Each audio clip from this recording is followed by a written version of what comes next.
Beckles Hypocrisy. Her demand for PM's apology is disingenuous and deceitful. An editorial by Professor Wall Street.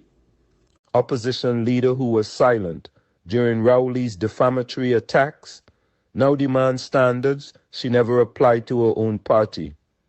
Opposition leader Penelope Beckles demand that Prime Minister Kamla Persad-Bissessar retract defamatory allegations and apologize represents stunning hypocrisy from a politician who remained absolutely silent when her own party leader, Dr. Keith Rowley, made some of the most vicious, defamatory, and offensive public statements in Trinidad and Tobago's political history, including calling women she-cat, using the term geometry, comparing golf courses to women who need daily grooming, and using inflammatory language like imps, pimps, and chimps.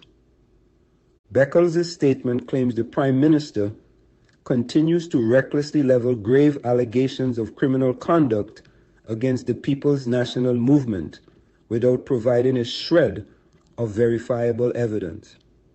But where was Beckles' concern for evidence, dignity, and restraint when Rowley made these offensive statements without any basis whatsoever? The answer? Beckles was completely silent.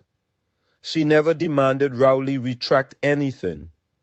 She never called his statements unworthy of the office of Prime Minister.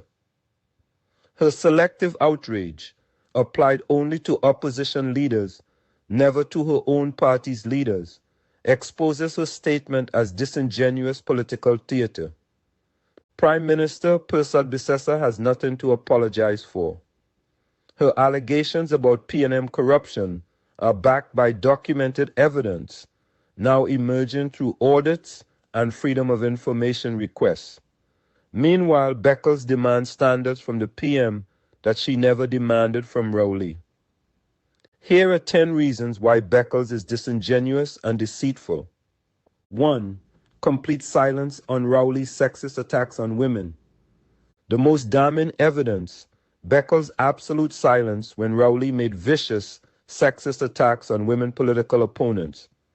Rowley's documented statements, called PM she-cat, used geometry derogatorily about women, said, "A golf course is like a woman, you have to groom her every day." Used imps, pimps, and chimps, inflammatory language. These represent exactly what Beckles now condemns: defamatory, inflammatory language unworthy of the office of Prime Minister. Yet as a woman in politics, Beckles never demanded Rowley retract these sexist attacks. Her silence then and outrage now exposes fundamental dishonesty. 2. PM's allegations are backed by emerging evidence. Beckles claims PM makes allegations without providing a shred of verifiable evidence. But PM's allegations are increasingly backed by documented evidence. URP payments to murdered gangster Sharon Sukdio's company, $399,966, 6 months after his death. URP payments to senior police officers, $682,000 plus. URP payments totaling $15.3 million to companies linked to PNM candidate Aaron Shiraz Mohammed. NCRHA corruption, $10 million chiller never installed, $500 million to security contractors without tendering, Foster Cummins companies receiving $500 million in contracts. This documented evidence backs PM's mafia-style financing allegations far more substantially than Rowley ever backed his offensive statements. 3. Beckles never demanded evidence for Rowley's attacks.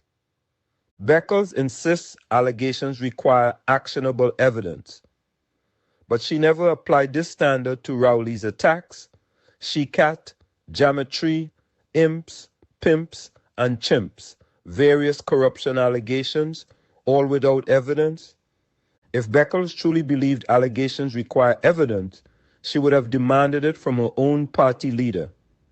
Her failure to do so exposes double standards. 4. invoking holy period while defending party that showed no restraint.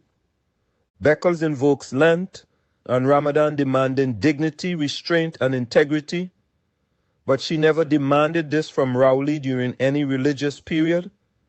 He made sexist and inflammatory statements without concern for dignity, and Beckles said nothing. Her selective invocation of religious values applied to constrain opposition, but never her own party, exposes manipulation rather than principle. 5.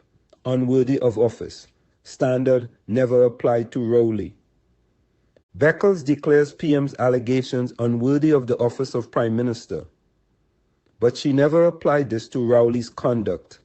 Sexist she-cat attacks, geometry, derogatory language, imps, pimps, and chimps rhetoric.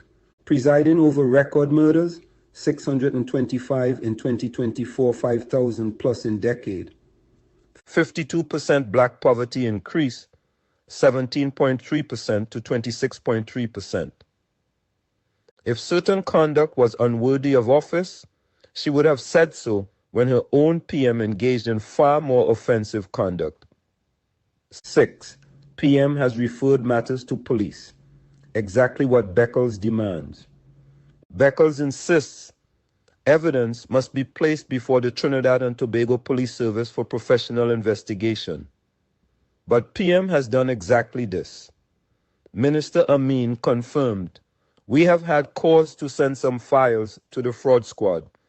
Persons have been questioned. PM is following the process Beckles demands." Beckles' demand for retraction, while investigations are ongoing, represents attempt to intimidate PM into silence before investigations conclude. 7. Making mockery of victims applies to Rowley's conduct. Beckles claims PM is trivializing serious crimes, making a mockery of real victims. But this applies more to Rowley's pattern of making inflammatory, defamatory statements for political purposes. Rowley used sexist language to demean women in politics, making mockery of actual sexism women face. Beckles said nothing. Now she condemns PM for alleging financial crimes where evidence is emerging. 8. Demanding resignation while serving under Rowley's failures. Beckles demands PM's immediate resignation, stunning audacity from politicians who served in government that presided over first, second, and third highest murder rates, increased black poverty 52%, left Trinidad ranked among top 10 most murderous countries, and engaged in systematic corruption now being exposed. Beckles never demanded Rowley resign despite catastrophic failures.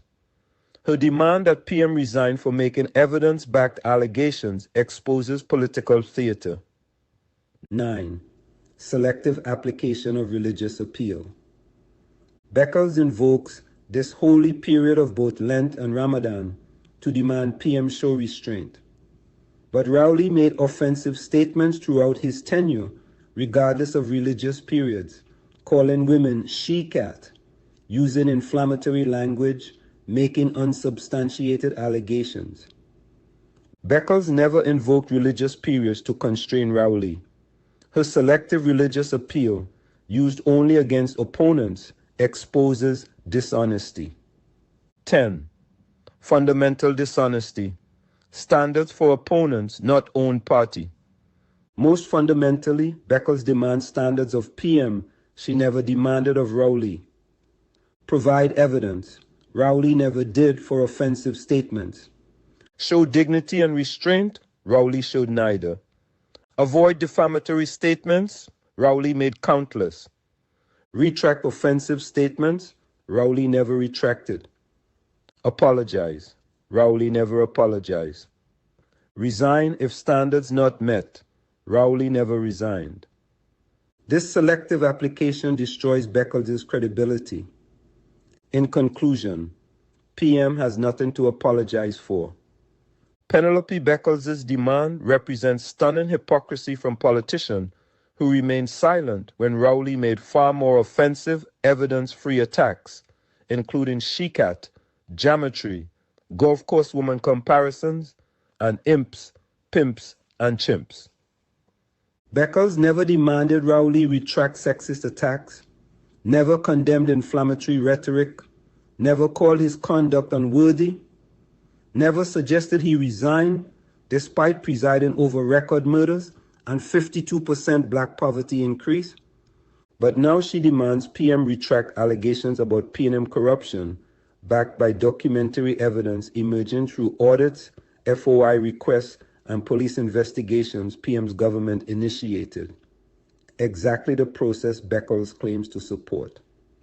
PM's allegations about URP payments to gangsters and P&M connected companies, NCRHA corruption, Foster Cummins contracts, and mafia-style financing are backed by emerging evidence far more substantial than Rowley ever provided for offensive statements Beckles never challenged. The double standard is clear. Beckles demands evidence, retractions, and apologies from PM for evidence-backed allegations, but never demanded anything from Rowley for offensive statements backed by nothing. This selective outrage exposes her statement as disingenuous political theater. Until Beckles explains her silence during Rowley's sexist she-cat attacks, geometry statements, imps, pimps, and chimps rhetoric, and countless other offensive statements, her demand that PM apologize deserves recognition for what it is: dishonest political opportunism from someone who never held her own party to standards she now demands of opponents. PM Persad Bissessa should continue pursuing corruption investigations, referring evidence to police, and holding P&M accountable, regardless of Beckles' hypocritical demands for silence disguised as concern for standards she herself never upheld.